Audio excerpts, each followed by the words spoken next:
ദാവീദ് ഈ 63-ാം സങ്കീർത്തനത്തിൽ നീ തന്നെ എന്റെ ദൈവം എന്ന് പറയുന്നത്. ദൈവമേ, നീ തന്നെ എന്റെ ദൈവം. അധികാലത്തെ ഞാൻ നിന്നെ അന്വേഷിക്കും. വെള്ളമില്ലാതെ ഉണങ്ങി വരേണ്ട ദേശത്ത് എനിക്ക് എന്റെ ദാഹം തീർക്കാൻ ഇച്ചിരി വെള്ളം തരണമെന്നാണോ പറഞ്ഞേ?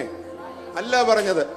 പക്ഷെ അവിടെ വേണ്ടത് മരുഭൂമിയിൽ ദാഹം തീർക്കാൻ വെള്ളമോ വേണ്ടത്. പക്ഷെ അദ്ദേഹം ദാഹിക്കുന്നത് സാന്നിധ്യത്തിനായിട്ടാ. എന്തിനു വേണ്ടിയാ?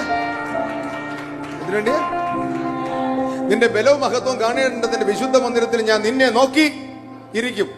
ഇത് കൊട്ടാരത്തിൽ ഇരുന്നുണ്ടാണോ പറഞ്ഞേ? സുഖ സൗകര്യത്തിലാണോ പറഞ്ഞേ? എവിടെ ഇരുന്നുണ്ടാ പറഞ്ഞേ? എവിടാ?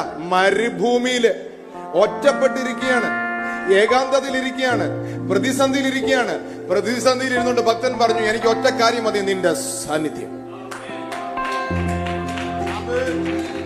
ഒറ്റ കാര്യം പറഞ്ഞു. എന്താ വേണ്ടേ? സാധാരണ ഇങ്ങനത്തെ സാഹചര്യങ്ങളിൽ പിറുപിറുപ്പാണ് ഉണ്ടാകാറുള്ളത്.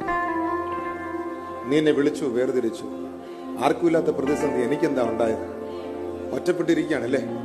അവിടെ പിറുപിറുപ്പാണ് ഉണ്ടാകേണ്ടത്. പക്ഷെ അവിടെ അയാൾ പറയുന്നത് എനിക്ക് എന്ത് വേണം?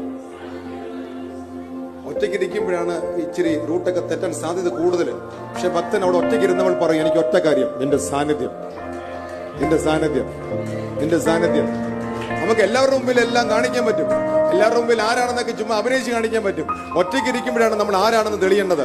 ദാവീദ് അതാണ് ചെയ്തത്. ഒറ്റയ്ക്കിരുന്നപ്പോൾ നിന്റെ സാന്നിധ്യം, നിന്റെ സാന്നിധ്യം. നീ എന്നും അങ്ങനെ ഇരിക്കത്തില്ല കേട്ടോ.